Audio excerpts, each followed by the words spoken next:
Bismillahirrahmanirrahim. Assalamualaikum warahmatullahi wabarakatuh. Niat hanya karena Allah. Mari kita belajar bagaimana niat yang benar, niat karena Allah. Sesungguhnya segala perbuatan itu tergantung pada niatnya.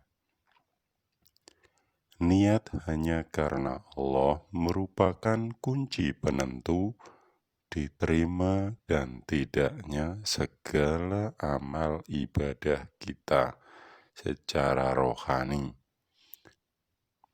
Secara rohani merupakan tabungan kita setelah meninggal dunia.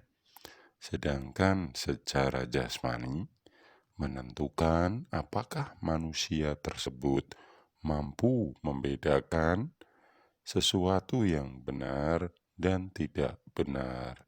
Penyebab utama rusaknya moral atau akhlak manusia adalah karena manusia tersebut tidak mampu melaksanakan perbuatannya dengan niat hanya karena Allah semata. Selama ini kita mempunyai persepsi bahwa niat hanya karena Allah cukup dirasakan dan diucapkan di bibir atau secara jasmani saja. Semua ini tidak terlepas dari sejarah masa lalu, di mana ilmu yang diberikan Allah melalui para beliau dan disampaikan melalui para nabi dan rasul, dilewatkan melalui jasmani manusia yang berupa ilmu kebaikan. Ilmu kebaikan hanya mampu menuntun manusia sebatas niat hanya karena manusia. Setelah dicoba sampai akhir zaman, seluruh ilmu kebaikan ini terbukti tidak bisa mengendalikan nafsu. Hal itu tampak dengan jelas saat manusia diuji oleh Allah. Tuhannya bukan lagi Allah semata, namun kekuasaan, kesaktian, dan kekayaan, sehingga segala perbuatan, amal, dan ibadah apapun yang telah dilakukannya tidak bisa diterima oleh Allah. Kenyataan inilah yang mendorong para beliau untuk turun langsung ke alam nyata untuk memberikan ilmu kebenaran. Dampak dari kemampuan melaksanakan niat hanya karena manusia adalah semakin banyak manusia melaksanakan ibadah dengan tujuan hanya untuk mendapatkan kemuliaan di hadapan manusia semata. Hal itu akan tampak nyata saat seorang manusia diuji dengan diberikan kekuasaan, kekayaan, atau kesaktian. Manusia tersebut akan lebih takut kepada manusia daripada kepada Allah, meskipun mereka mengakui bahwa Allah Maha Mengetahui.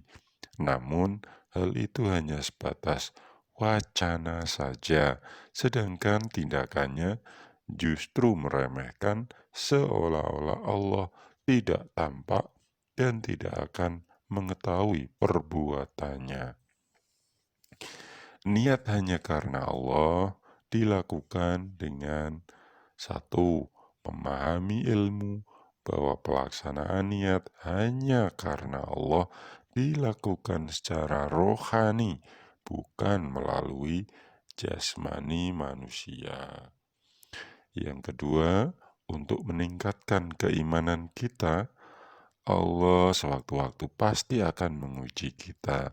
Agar mampu lulus ujian tersebut, kita harus bisa menerimanya dengan ikhlas yang sempurna, yaitu dengan nilai minimal 7,5. Yang ketiga, untuk mendapatkan nilai tersebut, dalam segala masalah kita harus mengutamakan hubungan dengan Allah atau selalu kembali ke subjek. Dengan kata lain, kita yakin dan percaya bahwa apa yang menimpa diri kita semuanya adalah kehendak Allah dengan maksud dan tujuan tertentu. Yang keempat, untuk mengetahui maksud dan tujuan tersebut, kita harus mempunyai ilmu kebenaran. Satu-satunya makhluk yang dipakai lewatan ilmu tersebut adalah para malaikat mukorobin. Yang kelima, sarana untuk mampu berkomunikasi dan berinteraksi dengan para malaikat mukorobin dilewatkan melalui buku-buku yang Bu Ririn sampaikan. Yang keenam, setelah mampu menemukan ilmu mengenai maksud dan tujuan Allah menguji diri kita, secara hubungan dengan manusianya, kita akan diberi jalan keluar dengan benar. Yang ketujuh, saat itulah kita baru bisa merasakan bahwa ujian dari Allah merupakan wujud sayang Allah kepada diri kita agar kita tidak menjadi budak nafsu. Niat hanya karena Allah inilah yang akan menjadikan diri kita secara jasmani bisa membedakan mana yang benar dan yang tidak benar. Di antara pilihan hidup akan lebih mengutamakan pertanggungjawaban di hadapan Allah. Berbeda dengan niat hanya karena manusia yang hanya mampu membedakan mana yang baik dan mana yang tidak baik, dan terbatas pada pandangan manusia semata. Meskipun kita setiap hari sholat sampai dengan 40 rakaat, puasa wajib dan sunnah, beramal membuat masjid dengan biaya triliunan, berhaji puluhan kali, mengasuh ratusan anak yatim, dan lain sebagainya, jika kita tidak bisa niat hanya karena Allah, maka perbuatan yang kita lakukan tersebut hanya sebatas mulia di hadapan manusia semata, yang imbalannya adalah kita dianggap orang baik, alim, ahli ibadah, dermawan, dan lain sebagainya. Ironisnya, setelah kita meninggal, rohani kita justru terbebani dengan utang.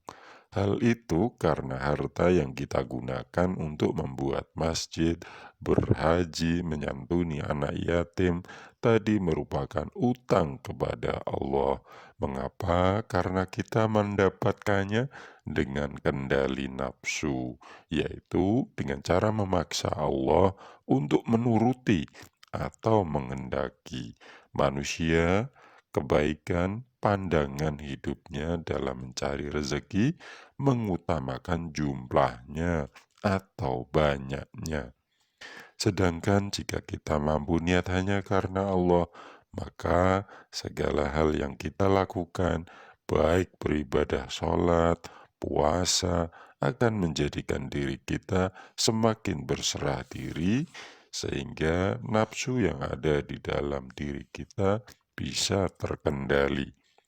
Beramal dengan membangun masjid, berhaji, dan menyantuni anak yatim akan menjadi rezeki pemberian yang tidak ada pertanggungjawabannya di hadapan Allah. Hal itu semata-mata karena rezeki tersebut kita dapatkan dengan kendali fitrah. Manusia kebenaran dalam mencari rezeki mengutamakan berkahnya. Dalam proses pengubahan dari manusia kebaikan atau keburukan menjadi manusia kebenaran, dari setiap individu manusia tanpa terkecuali akan diambil hak-hak Allah yang selama ini digunakan nafsu manusia. Hak-hak Allah tersebut adalah rasa aku, rasa suci, dan rasa minta puji. Saat itulah manusia akan dituntut kewajibannya, yaitu untuk mampu melaksanakan sadar, tabah, dan sabar. Ilmu yang akan disampaikan malaikat mukorobin adalah ilmu kebenaran yaitu ilmu yang menjadikan setiap individu manusia mampu melaksanakan prinsip kebenaran, mengisi segala bidang yang wajib diisi sehingga bermanfaat buat pribadi, sesama, baik lahir maupun batin, dengan niat hanya karena Allah semata, dengan melaksanakan sadar, tabah, dan sabar. Ilmu malaikat tersebut bisa diperoleh dengan memiliki buku-buku yang Bu Ririn sampaikan, membacanya, kemudian melaksanakannya sesuai dengan petunjuk yang ada di dalam buku panduan tersebut. Ilmu inilah yang akan memudahkan manusia untuk melahirkan fitrah sebagai pengendali diri sehingga bisa terlepas dari posisinya sebagai budak nafsu. Demikian penjelasan niat hanya karena Allah. Saya akhiri. Wassalamualaikum warahmatullahi wabarakatuh.